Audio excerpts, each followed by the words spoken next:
우리에게는 기독교 변증가로 잘 알려진 C.S. 루이스가 쓴 유명한 판타지 소설이 있습니다. 근데 영화로도 만들어져서 여러분들 아마 영화 제목을 들으면 그거 하실 텐데, 나니아 연대기라는 소설이에요. 근데 이 나니아 연대기가 몇 권으로 되어 있는 소설이거든요. 근데 첫 번째 이야기의 제목이 뭐냐 하면 사자와 마녀와 옷장이라는 제목입니다. 2차 세계대전이 한창이던 때에 공습을 피해서 4명의 아이들이 시골에 있는 외딴 저택으로 보내져요. 이 형제 자매들이. 근데 거기서부터 얘기가 시작되는데, 그 오래된 저택 안에 방도 많고 오래된 가구들도 많은데, 하루는 그 넷 중에 막내가 텅 빈 방에 놓여진 옷장을 하나 발견하게 됩니다. 근데 이 옷장 안을 열어보니까 거기 낡은 코트들이 잔뜩 걸려 있는 거예요.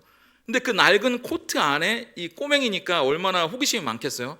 우리 저 뒤에 보면 이제 갓 태어난 아이들이나 3살 된 애들이 막 그야말로 기어다니고 막 정말 쉬지 않고 계속 왔다 갔다 하는데요. 그런 것처럼, 그래서 옷장 안에 코트를 막 만져보는 거예요. 헤집기 시작하는 겁니다. 근데 옷장 안에 코트들을 막 헤집다가 보니까 원래는 뒤에 옷장의 벽이 만져져야 되잖아요. 근데 안 만져지는 거야, 이 막내가. 그래서 옷장 속으로 이렇게 쑥 들어갔는데, 이 체구가 조그마니까, 근데 들어가도 동굴처럼 계속 들어가게 되는 겁니다, 옷장 속으로. 그래서 계속 들어가다 보니까 옷장 안에 걸린 이 코트 뒤로 하얀 눈으로 덮인 신비로운 숲이 나와요. 그 숲이 나니아라는 세계입니다.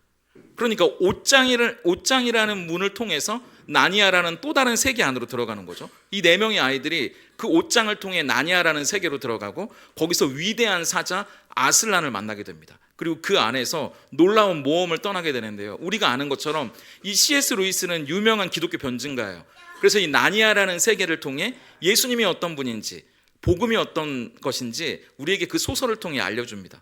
근데 만약 막내가 그 텅 빈 방 안에 놓여있는 옷장이라는 새로운 문을 발견하지 못했다면, 아니 그 옷장 속에 무엇인가 있기는 있지만 무서워서 그 안으로 들어가지 못했다면, 위대한 나니아의 이야기는 아마 시작되지 않았을 거예요. 어쩌면 우리 인생도 비슷하지 않을까 싶습니다. 여러분의 삶 속에 텅 빈 방 안에 놓여진 낯선 옷장처럼 여러분 앞에도 수많은 문들이 아마 있을 거예요. 매일 그 문 앞에서 어떤 문은 우리에게 더 많은 돈, 더 많은 성공을 약속하는 문처럼 보이기도 하고, 또 어떤 분들에게는 이 문을 열고 들어가면 사람들의 인정과 박수를 받는 세계가 열릴 것처럼 생각이 됩니다. 또 어떤 문은 그 문만 열면 편안하고 안락한 노후를 보장해주는 그런 세계가 열리는 문처럼 느껴지실 수도 있을 거예요. 그래서 세상에는 수많은 소리들이 저마다 그 문 뒤에서 우리에게 그 문을 열라고 이야기합니다. 이 문만 열면 노후가 보장돼 있다고, 이 문만 열면 성공하게 될 거라고, 이 문만 열면 많은 돈을 벌 거라고, 내 목소리를 듣고 이 문을 열어달라고 세상에 수많은 문들이 우리 앞에 놓여져 있죠. 제 핸드폰으로도 이런 스팸 문자나 이메일을 참 많이 받거든요. 여러분들은 그런 거 잘 안 받으세요? 뭐라고 되어 있냐면, 주식 투자 성공을 보증합니다. 대출이 필요하십니까? 이것만 하면 쉽게 돈 벌 수 있습니다. 좀 어떻게 기가 막히게 핸드폰이 목소리를 아는지, 뭔가 좀 약간 쪼들릴 때마다 이런 게 와요, 문자가. 정말 기가 막히게도. 인생 역전의 길 여기에 있습니다. 그러면서 우리에게 그 문을 열라고 이야기하죠. 클릭하라고 이야기합니다. 수많은 문들이 우리 앞에 놓여 있어요. 과연 이 문을 열어도 되는 걸까? 그런데 우리는 알죠. 잘못된 문을 열었다가 전혀 예상하지 못했던 인생의 낭떠러지를 만나게 된다는 사실을. 그야말로 문 하나를 잘못 열었다 모든 걸 잃어버리는 위험한 결과를 만나는 사람들의 이야기를 또 우리는 많이 듣거든요. 오늘 우리가 보게 될 요한복음 10장에서는 아까 우리가 읽었던 대로 예수님이 우리가 열어야 할 단 하나의 문이 있다고 말씀하십니다. 유진 피터슨이라는 목사님이 주와 함께 달려가리이다 라는 책에 이렇게 이야기를 하시는데요, 제가 문장을 읽어드릴게요. 하나님은 우리를 늘 초대하십니다. 하지만 그 초대는 안락한 거실이 아니라 위험하고 신비로운 세계로 들어가는 문 앞에서 시작됩니다 라는 문장이에요. 나니아라는 새로운 세계로 들어가는 문을 통과했을 때 어려움도 만나고 죽을 뻔한 위기도 만나지만 결국 위대한 승리 속의 주인공이 됐던 것처럼, 하나님이 초대하시는 문을 열고 들어가면 우리도 익숙한 이 세상과는 다른, 물론 믿음의 시련도 있겠죠. 힘든 일이 왜 없겠어요. 그렇지만 마침내 승리하는 은혜의 주인공이 될 거라고 말씀하십니다. 그래서 우리가 열고 들어가야 할 유일한 문, 단 하나의 문이 우리를 기다리고 있다고 말하는 거죠. 그런데 예수님은 그 문이 바로 본인이라고 이야기하십니다. 예수 그리스도 자신이라고 그 문을 열고 들어가라고 우리에게 선포하는 거죠. 그렇다면 우리 앞에 놓여져 있는 수많은 세상의 가짜 문들 앞에서 어떻게 하나님이 부르시는 문, 예수님이 그 문이라는 진짜 문을 우리는 분별할 수 있는 걸까요? 수많은 이야기들 속에서 과연 어떤 게 진짜 문일까? 그리고 그 문을 열고 들어가면 우리를 기다리고 있는 놀라운 세계는 과연 어떤 곳일까? 오늘 우리가 그 문을 좀 찾아보려고 합니다. 그리고 그 문으로 들어갈 때 하나님이 우리를 초대하시는 놀라운 세계는 어떤 곳인지 우리가 함께 좀 그 이야기를 나눠보려고 해요. 그래서 오늘 첫 번째 우리가 기억해야 할 것은 목자의 음성을 들으려면 친밀해져야 한다는 겁니다. 4절과 5절을 같이 읽어볼까요? 함께 읽겠습니다. 시작. 자기 양을 다 내놓은 후에 앞서가면 양들이 그의 음성을 아는 고로 따라오되 타인의 음성은 알지 못하는 고로 타인을 따르지 아니하고 도리어 도망하느니라. 세상의 수많은 음성들이 바로 이 문이라고 우리에게 소리를 지르고 있는데 그 중에서 우리는 어떤 문이 하나님이 진짜 우리를 부르시는 문인지 알게 될까? 여기 보니까 양들은 목자의 음성을 듣는답니다. 그리고 낯설고 엉뚱한 사람들의 음성은 따라가지 않는다고 이야기해요. 우리가 아는 것처럼 양들은요 굉장히 시력이 안 좋습니다. 눈이 좋은 것처럼 보이지만 그래서 바로 앞에 있는 것도 잘 못 봐요. 그래서 바로 앞에 웅덩이도 못 보고 거기에 빠지기 일쑤거든요. 그래서 목자가 필요합니다. 근데 시력이 약한 대신 이 양들이 기가 막히게 발달한 게 있는데 그게 뭐냐면 청력이에요. 그래서 지금도 중동에서 양을 치는 목자들은 소리로 수많은 양들을 데리고 다녀요. 그래서 제가 텔레비전에서 다큐멘터리를 봤는데 언덕에 수백 마리 양들이 있는 거예요. 근데 양들은 한 목자의 양이 아닙니다. 이쪽 집 양도 있고 저쪽 집 양도 있어요. 저 건넌 마을 양들도 있어요. 근데 그 중에 한 목자가 소리를 지르는 겁니다. 목소리를 내면 기가 막히게 그 목자의 양들만 떼를 지어 내려오는 거예요. 목자 하나가 양을 부르니까 수백 마리의 양들 중에 그 목자의 양들만 떼를 지어 내려오는 모습을 보면서 너무 신기한 거예요. 양은 목자의 음성을 알기 때문입니다. 근데 반대로 그렇기 때문에 양들은 본능적으로 목자가 아닌 사람들의 소리를 들으면 위험하다는 걸 알아요. 오히려 그래서 도망친다고 성경은 말하잖아요. 그 사람이 어떤 사람이길래 목자가 아닌 사람의 음성을 들으면 위험을 느끼고 도망을 칠까? 1절을 보세요. 같이 읽겠습니다. 시작. 내가 진실로 진실로 너희에게 이르노니 문을 통하여 양의 우리에 들어가지 아니하고 다른 데로 넘어가는 자는 절도며 강도여. 여기 보니까 제대로 된 사람이면 문을 열고 들어가는 게 맞잖아요. 우리도 여기로 들어오는 게 맞지 창문으로 들어오면 그분은 굉장히 조심스럽게 바라보셔야 됩니다. 그래서 잘 보살펴 주셔야 돼요. 뒤에 누군가 한 명이 전담 마크 하셔야 돼요. 여기로 안 들어오고 창문으로 들어오면. 그러니까 뭔가 떳떳하지 못하다는 거잖아요. 꿍꿍이가 있다는 이야기입니다. 아니나 다를까 예수님은 그 사람을 절도요 강도라고 부릅니다. 양에게 꼴을 먹이려고 양을 푸른 초장으로 데려가라고 들어오는 게 아니에요. 양을 위해 들어오는 게 아니라 오히려 자기의 사리사욕을 채우기 위해 돈을 벌기 위해 양을 훔치러 들어오기 때문에 그 사람은 문으로 들어오지 않습니다. 그래서 그 사람은 강도며 절도가 되는 거죠. 대낮에는 못 들어옵니다. 그러니까 캄캄한 밤에 들어오죠. 어디 도둑이 대낮에 문을 열고 들어올 수 있어요? 그러니까 이 사람들은 빛이신 예수님과 대비되는 어둠에 속한 자들이고요. 예수님이 하나님의 아들이라는 걸 부정하고 이스라엘 백성들을 종교적으로 가스라이팅하면서 자기의 입속만 챙기는 데 급급했던 그 당시의 종교 지도자들, 바리새인들을 가리키는 말이죠. 근데 5절에 보니까 타인의 음성은 알지 못하는 거로 이렇게 되어 있거든요. 근데 이건 그냥 가만히 조용히 와서 양들을 훔쳐간 게 아니란 얘기예요. 타인의 음성을 알지 못하는 거로라는 말은 타인이 뭔가 얘기를 했다는 겁니다. 양들한테. 이들한테 뭐라고 말을 했을까요? 이거 먹어볼래? 이렇게 얘기했겠죠. 그 도둑이며 절도가 들어와서 아이고 예쁘다, 나 나쁜 사람 아니야, 이거 먹어볼래? 나와 함께 가자. 그렇게 이야기하지 않았을까요? 근데 어떤 분들은 그러실 거예요. 에이 목사님, 나는 그런 허술한 말에는 안 넘어갑니다. 걱정하지 마세요. 나는 분별력이 있거든요. 나는 절대 안 속습니다. 근데 여러분, 저도 스스로 똑똑하다고 생각하며 살았거든요. 근데 제가 이렇게 살아온 인생을 되돌아보니까 절대 속아 넘어가는 일은 없다고 생각했는데 절대 속여 넘기려는 사람 앞에선 속수무책이더라고요. 저도 제가 속을 거라고는 생각을 못했어요. 근데 절대 속아 넘어가지 않을 거라고 생각했지만 절대 속여 넘기려는 사람 앞에서는 여러분도 속수무책입니다. 지금은 굉장히 난 절대 안 그래 이렇게 생각하지만 아니라고요. 제가 아는 성도님이 계시는데요. 얼마 전에 그분을 그분이 전화하신 게 아니라 그분을 위해 기도해달라는 전화를 받았어요. 얼마나 제가 그 전화를 받고 가슴이 아팠는지. 그 집사님의 친구 중에 굉장히 친하게 지내던 친구가 있었는데 정말 확실한 사업이라고 투자를 권유받아서 거의 전 재산이라고 할 수 있는 엄청난 돈을 투자했대요. 제가 액수를 말하면 여러분들도 깜짝 놀라실 정도로. 근데 그 친구가 돈을 받고 여러분도 예상하시는 것처럼 사라져버린 거예요. 평생을 알고 지냈던 친구인데. 그래서 그분이 거의 대꼬챙이처럼 마른 거예요. 살이 15kg, 20kg가 빠졌다는 거예요. 그렇게 신실하던 분이 그렇게 교회 나와서, 저도 그분을 알거든요. 정말 신실한 분인데 자기도 모르게, 자기도 무슨 정신인지 모르겠는데 극단적인 선택을 하려고 다리 위를 걸어갔다는 거예요. 근데 그걸 뭔가 눈치챈 친구 중에 한 명이 너 뭐 하냐고, 너 혹시 엉뚱한 마음 품고 있는 거 아니냐고, 그럴 거면 빨리 돌아오라고, 집으로 오라고 소리를 질러서 극적으로 살아났다는 거예요. 제가 그 얘기를 듣고 얼마나 마음이 슬펐는지. 그리고 또 한 명은 보이스피싱에 걸려서 남의 이야기인 줄만 알았는데 뭐에 홀렸는지 내가 확인도 안 하고 입금 버튼을 눌러버렸다는 거예요. 여러분 주변에도 그런 분들 계시잖아요. 혹시 이 자리에도 입금 누르신 분이 있을지 모르겠는데 깜쪽같이 속았다는 겁니다. 보이스피싱이 뭐예요? 목소리로 낚는다는 거잖아요. 목소리를 낚시한다는 거잖아요. 더 큰 문제는 그 목소리가 우리 통장 안에 있는 돈만 빼가는 게 아니라는 겁니다. 내 안에서 하나님을 향한 신뢰와 믿음을 빼앗아가 버린다는 거예요.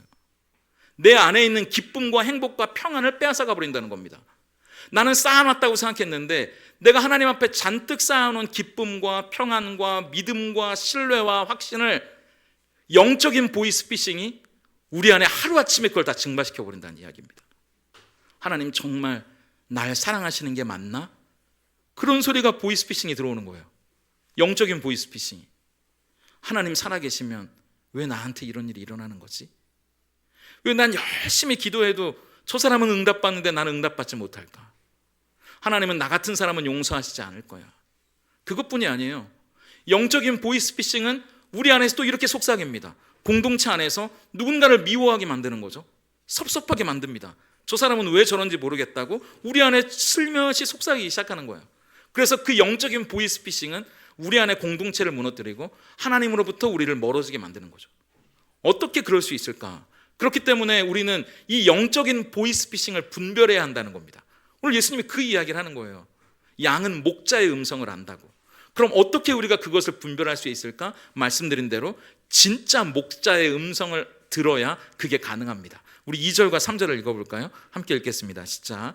문으로 들어가는 이는 양의 목자라. 문지기는 그를 위하여 문을 열고 양은 그의 음성을 듣나니 그가 자기 양의 이름을 각각 불러 인도하여 내느니라. 정당하게 문으로 들어오는 그 사람이 진짜 목자라고 말씀하시면서 양은 그 목자의 음성을 알아듣는데요. 어떻게 해요? 3절을 한번 더 보세요. 말씀 내리지 마시고. 그 목자는 자기 양의 이름을 안다는 겁니다. 목자가 양을 부를 때요, 수십 마리 수백 마리 여기도 이렇게 있는데 양들이 이렇게 있으면 목자가 어이 이렇게 부르지 않는다는 거예요. 거기 너희들 이렇게 복수로 부르지 않는다는 겁니다. 한 사람 한 사람 누구야 누구야 이렇게 부른다는 거예요. 그건 목자가 양을 수십 마리 수백 마리의 양떼로 보는 게 아니라 한 마리 한 마리를 소중히 여기고 그 한 마리 한 마리와 인격적으로 친밀한 관계를 맺고 있단 말이잖아요. 양도 그걸 아는 거예요. 그러니까 내 이름을 불러주는 목자의 목소리를 아는 거죠. 저희 집에 강아지를 키우는데요, 이름이 동희거든요. 동희. 저희 아들들 돌림자가 끝이 희자거든요. 그래서 저희 강아지도 이 같은 식구라고 끝을 희자라고 이렇게 동희로 이름을 지었는데, 제가 그 강아지를 데리고 산책을 시키다가 아내가 퇴근하면서 저 멀리서 동희야 라고 부르면 기가 막히게 아내 목소리를 아는 거예요. 막 산책하다가 우리 이 아들들이 이제 학교 갔다가 오면 이제 가끔 만날 때가 있거든요. 그럼 동희야 라고 부르면 기가 막히게 알고 막 꼬리를 흔들면서 달려가는 거예요. 그게 여러분 자기 이름만 불러서 되는 게 아니에요. 여러분도 아시잖아요. 그동안 그 강아지의 이름을 불러주면서 부대꼈던 수많은 시간들이 쌓이고 쌓인 결과라고요. 하루에도 수십 번씩 그 이름을 부르면서 아침마다 안아주는 거예요. 아침마다 쓰다듬어주고 만져주는 겁니다. 같이 놀고 뛰고 먹을 거 주고 같이 끌어안고 자고 그 시간들이 쌓여서 그 이름을 부르면 기가 막히게 그 음성이 그 강아지의 귀에 들리는 것처럼 우리도 마찬가지예요. 예수님이, 하나님이 제 이름을, 여러분의 이름을 한번 부른다고 그걸 우리가 아는 게 아니라 그동안 쌓여있는 시간들이 있는 거예요. 그분과 함께했던 영적인 추억들이 우리가 그분의 음성을 민감하게 반응하게 만든다고요. 그래서 유진 피터슨이라는 목사님이 이런 이야기를 했는데요. 한번 들어보세요. 읽어드릴게요. 하나님께 귀를 기울이는 것은 단순히 정보를 얻는 행위가 아니라 관계 속으로 들어가는 것이다.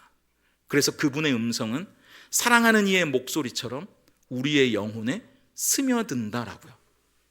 단순히 우리에게 뭘 지시하시려고, 뭘 시키시려고, 뭘 주시려고 그렇게 부르는 게 아니에요.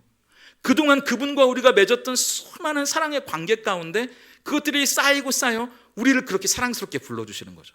그래서 우리는 그 음성을 아는 겁니다. 하나님과 함께 시간을 보내고 그분의 돌봄과 사랑을 경험하면서 때로는 슬프고 힘들 때도, 때로는 즐겁고 기쁠 때도 그분과 친밀한 관계를 누리면서 그분의 음성을 익숙해 주는 겁니다. 그래서 오늘부터 너는 내 양이고 나는 네 목자다, 이제 내가 부르면 너는 바로 반응해야 돼, 이런 이야기가 아니라 그분과 함께 지내는 시간들, 그분을 신뢰하고 귀를 기울이는 그 경험들이 우리가 이게 우리 목자의 음성이구나, 그것을 알게 해준다는 거죠. 그렇다면 우리가 그분과 관계를 맺어가야 한다는 겁니다. 단순히 성경을 읽고 그냥 하나님 좋으신 분이야, 이게 아니라 오늘 우리의 삶 속에 하나님의 음성이 어떤 음성인지 그 음성을 듣는 훈련들을 해야 된다는 거예요.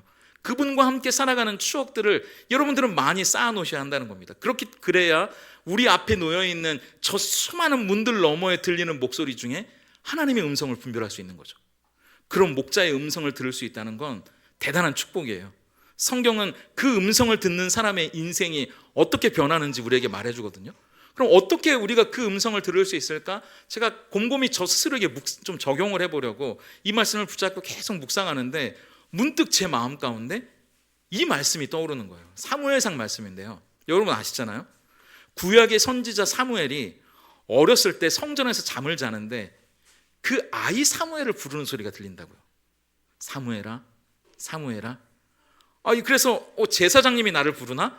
아니 내가 잘못 들었나? 한 번 듣고 잘못 들었나? 두 번 듣고 내가 잘못 들었나? 근데 세 번째 부르실 때 이 엘리 제사장의 조언대로 그 사무엘이 이렇게 반응해요. 처음에는 긴가민가, 두 번째도 긴가민가. 여러분도 그러시잖아요. 저도 그렇거든요. 하나님이 크게 말씀해 주시는데도 이 둔한 목사지만 저도 이게 그건가? 이게 주님 음성인가? 싶을 때가 있다고요.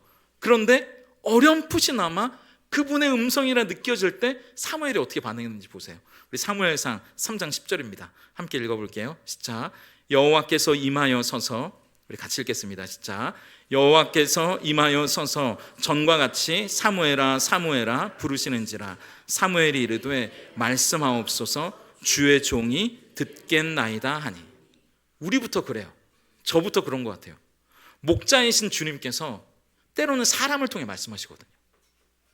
여러분의 삶에도 그렇잖아요. 누군가 옆에 있는 사람을 통해 말씀하신다고요. 어떤 상황을 통해 여러분에게 말씀하고 계세요. 왜냐하면 하나님은 말씀하시는 분이기 때문입니다. 말씀으로 세상을 만드셨고 우리를 창조하시고 우리의 길을 만드시는 분이거든요. 그러니까 그분은 오늘도 우리의 삶에 여전히 말씀하시는 분이에요. 문제는 우리가 그걸 알아차리지 못한다는 겁니다. 그래서 하나님이 우리를 기도 가운데, 성경 묵상 가운데 부르시는데 우리가 그걸 잘 못 알아듣는 거예요. 하지만 어렴풋하게나마 그걸 느낀다면 우리의 반응이 주여 말씀하옵소서, 주의 종이 듣겠나이다, 그게 하나님과 우리의 관계를 시작하는 첫걸음이 된다는 이야기입니다. 아무리 불러도 대답 없는 일이며 세상에 푹 빠져 있거나 귀를 막고 있거나 그게 아니라 하나님이 어떤 상황을 통해 말씀하실 때, 어떤 사람을 통해 말씀하실 때, 아니면 우리가 읽고 있는 말씀 가운데 우리를 부르실 때 하나님 저를 부르신 건가요? 오늘 저에게 어떤 말씀을 들려주시려고 하는 건가요? 말씀해 보세요. 제가 귀를 기울여 볼게요. 귀를 쫑긋하는 것, 그게 하나님의 음성을 분별하는 첫걸음이라는 겁니다. 그것들이 쌓이고 쌓여 우리는 그분의 음성을 어렴풋하게나마 느꼈던 것이 이제 선명하게 우리의 귓가에 이게 하나님이라고 아는 거죠. 영적으로 예민한 사람들은 그렇게 하나님의 말씀을 분간하는 거잖아요. 그 음성을 들어야 삽니다. 그 음성이 들리는 길로 우리는 가야 살 수 있어요.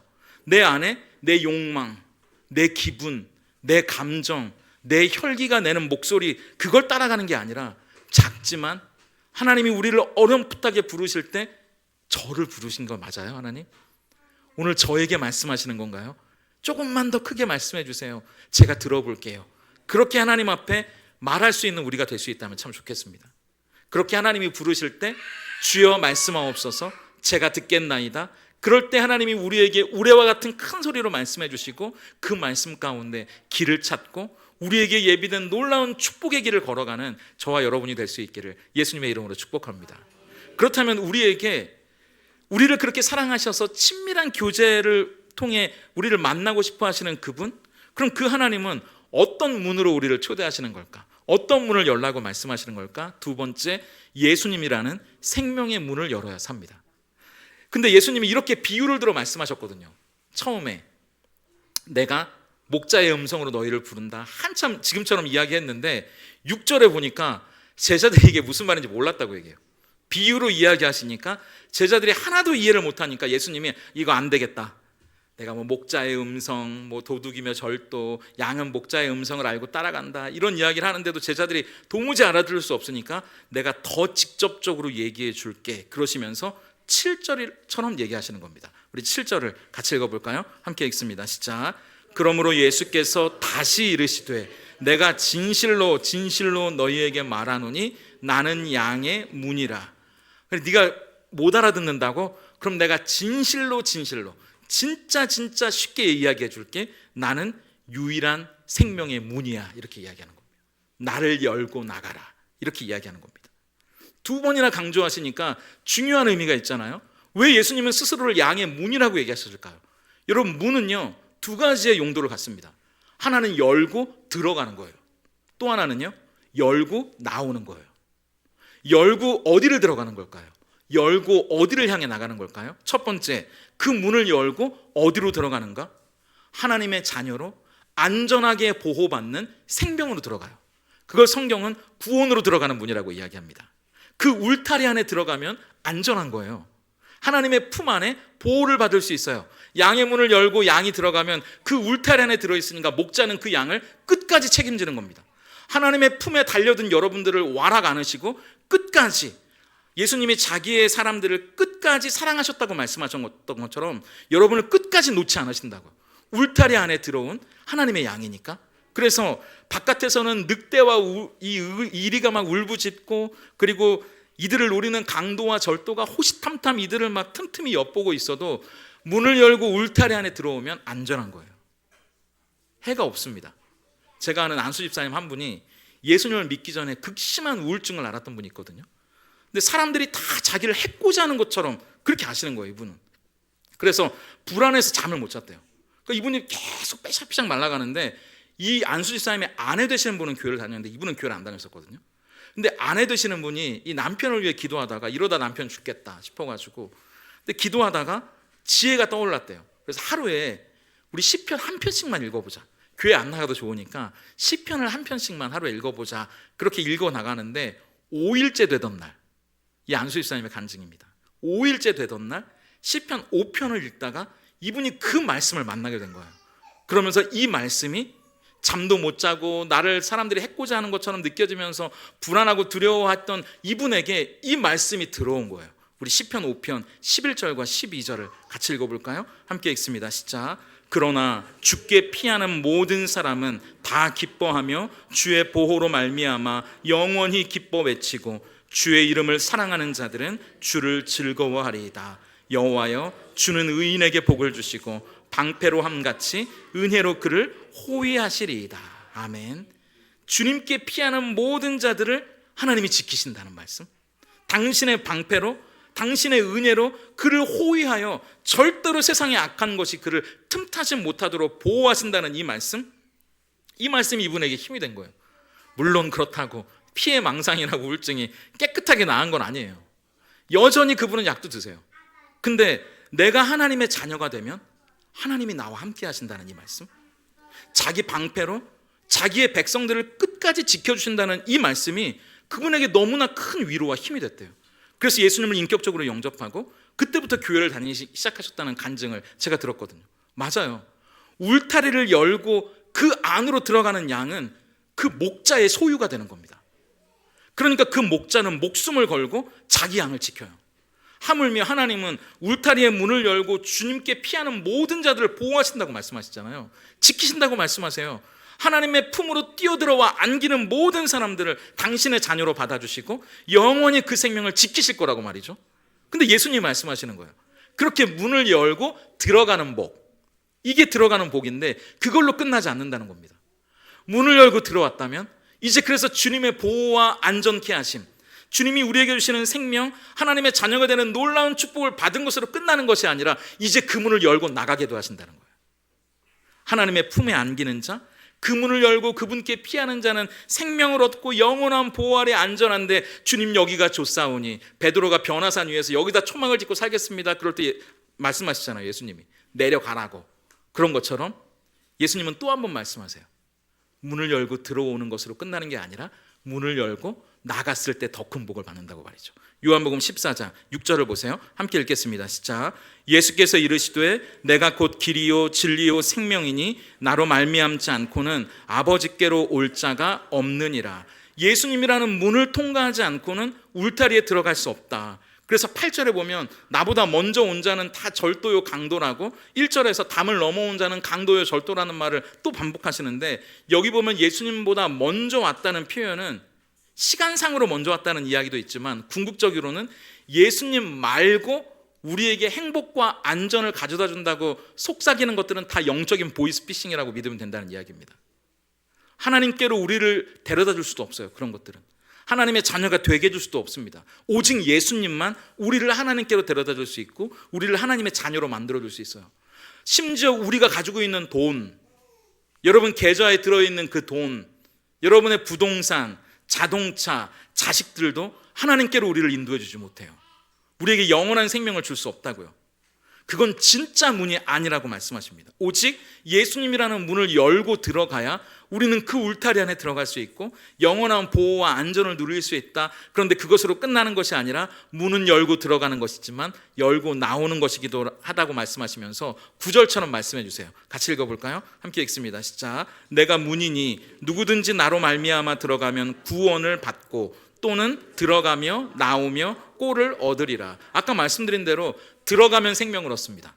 하나님의 자녀가 돼요. 그분의 보호와 안전을 누리고 구원을 받아요. 근데 그게 끝이 아니라 나오면 꼴을 먹습니다.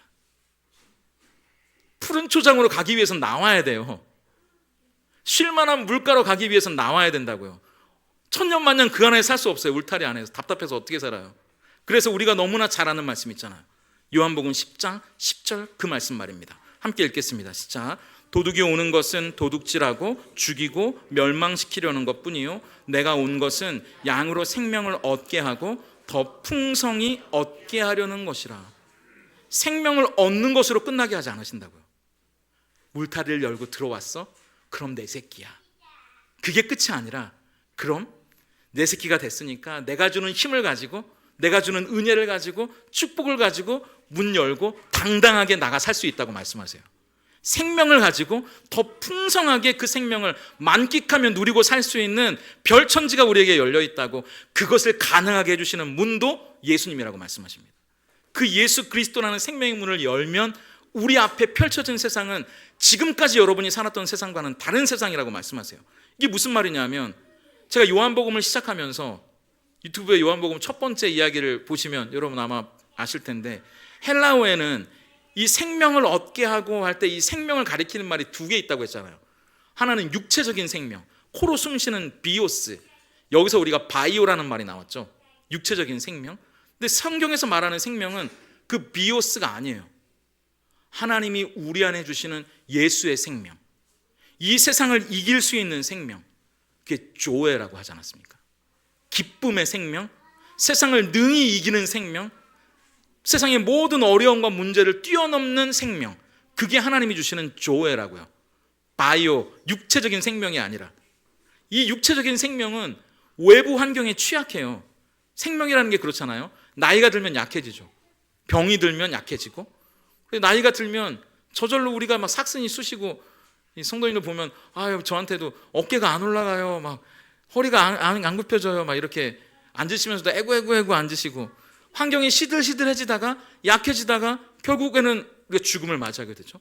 근데 제가 말씀드렸던 이 육체의 생명 비오스 말고 성경에서 말하는 조에, 이 생명은 하나님이 주시는 생명입니다.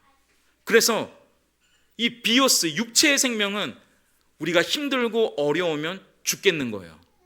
죽겠다, 힘들다, 세상 다 무너진 것 같다. 그런데 하나님이 주신 생명은 아무리 힘들고 어려운 일이 찾아와도 우리를 약하게 만들지 않아요. 오히려 거기에 영향을 받는 게 아니라 오히려 세상을 끌고 가는 힘이 된다는 이야기입니다. 그래서 하나님의 생명은 위대한 거잖아요. 예수 안에 있는 생명은, 여러분 이름 모를 잡초도요 엄청난 생명력이 있어요. 제가 우리 텃밭에 맨날 물을 주러 가는데, 이 잡초는 물을 안 줘도 엄청 막 쑥쑥 자라요. 제가 보면서 우리 고구마 줄기는 살아있는 건가? 막 이렇게, 저도 고구마를 처음 키워봐가지고, 근데 잡초는 막 정말 힘을 막 이렇게. 그러니까 코로 숨쉬는 비오스는 조금만 힘들면 나 죽겠네, 나이가 들면 쇠약해지네, 어디가 쑤시네. 근데 조에는 계속 말씀드리는 것처럼 어려움과 문제가 찾아오면 더 힘이 나는 거예요. 더 생기가 있는 겁니다. 나이가 든다고 약해지는 게 아니고요, 오히려 우리 안에 더 꿈을 꾸게 만들어요. 희망을 갖게 만듭니다. 나니아 연대기에서 옷장을 열고 들어가면 거기에 또 다른 나니아라는 새로운 세계가 펼쳐지듯이, 예수님이라는 문을 열고 들어가면, 그 문을 열고 나오면 또 다른 생명, 지금까지 여러분이 살았던 그 육체의 생명 말고요, 조에 하나님이 주시는 놀라운 예수의 생명, 그 세계가 나니아처럼 우리 앞에 펼쳐지는 거예요.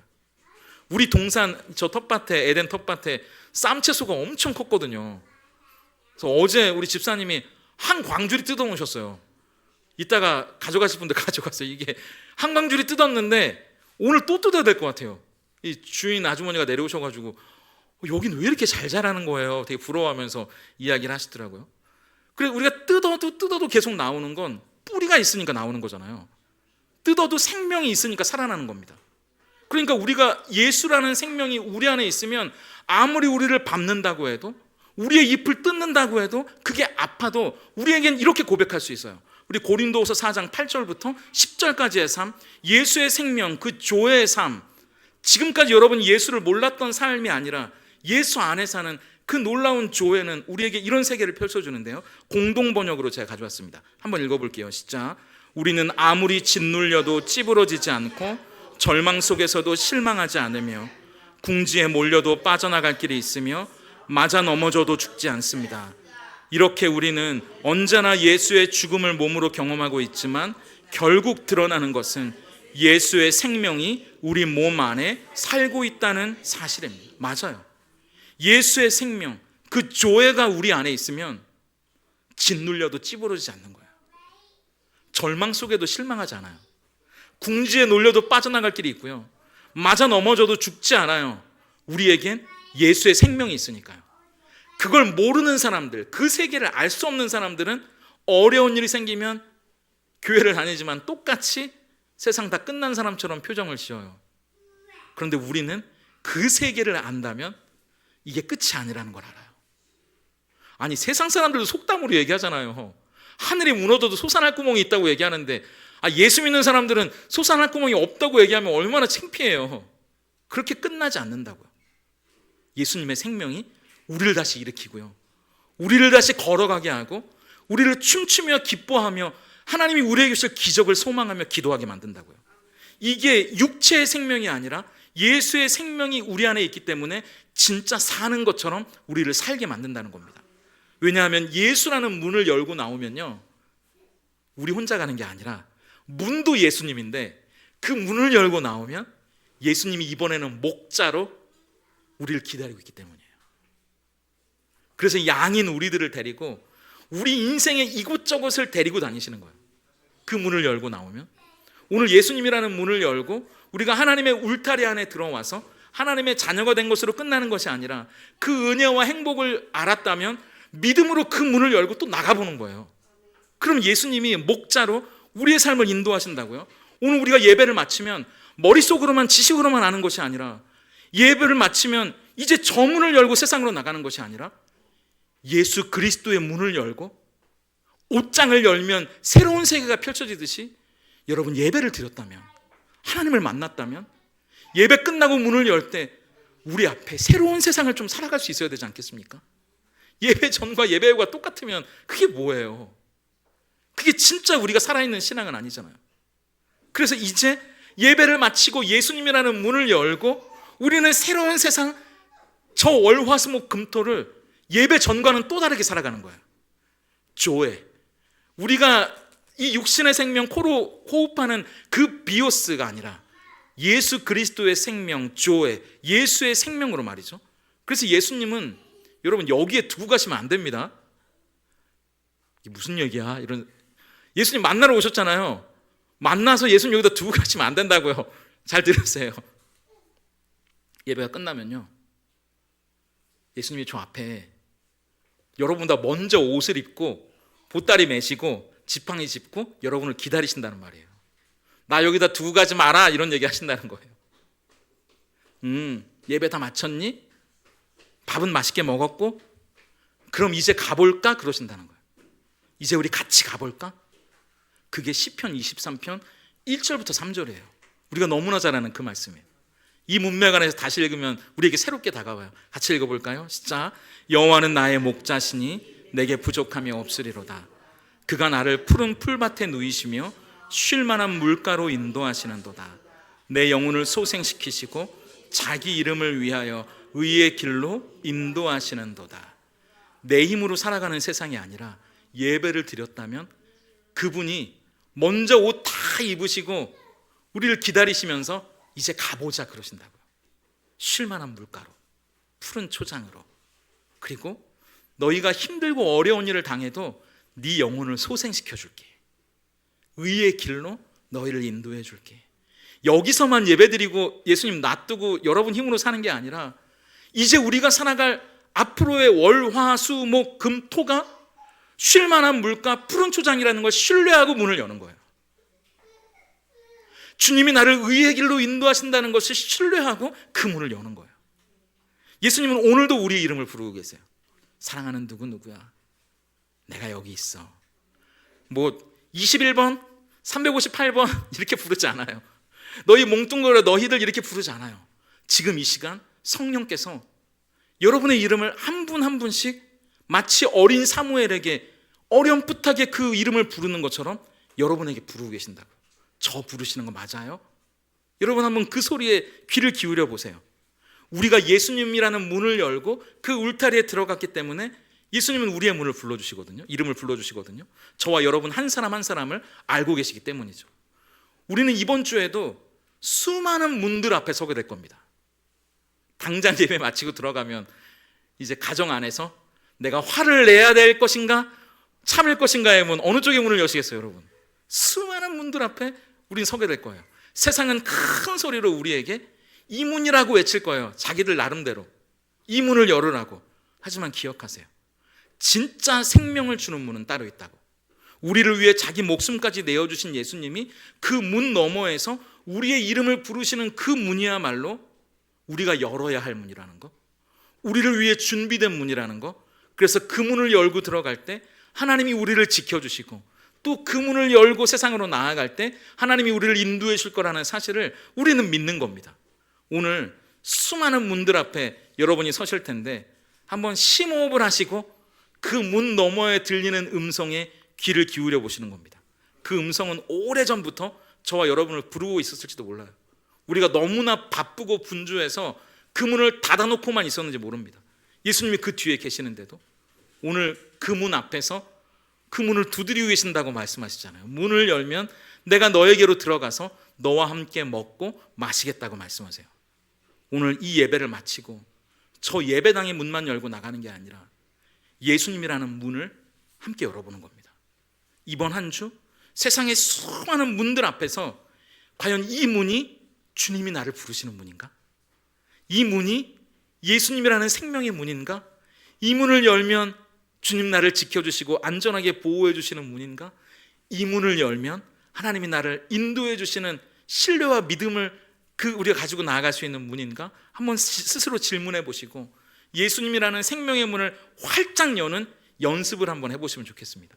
그때 나니아 옷장 너머로 새로운 세계가 펼쳐졌던 것처럼 우리도 그 문을 열고 주님과 함께 먹고 마시고 교제하고, 그래서 주님이 주시는 안전한 보호 아래 하나님이 여러분을 지켜주시는 한 주가 되기를 바라고요. 그것으로 끝나는 것이 아니라 이제 그 문을 열고 어깨 펴고 당당하게 세상으로 나가는 거예요. 하나님이 지켜주신다잖아요. 내 양이라고 말씀하시잖아요. 그래서 저 세상에 이 생명 말고요, 주님이 주시는 예수 생명, 세상을 이기는 생명, 그 조의 생명으로 저 세상을 능히 이기고 넘어서고 뛰어넘고 예수님의 이름을 높이는, 진짜 살아있는 것처럼 살아가는 우리 모두가 될 수 있기를 예수님의 이름으로 축복합니다.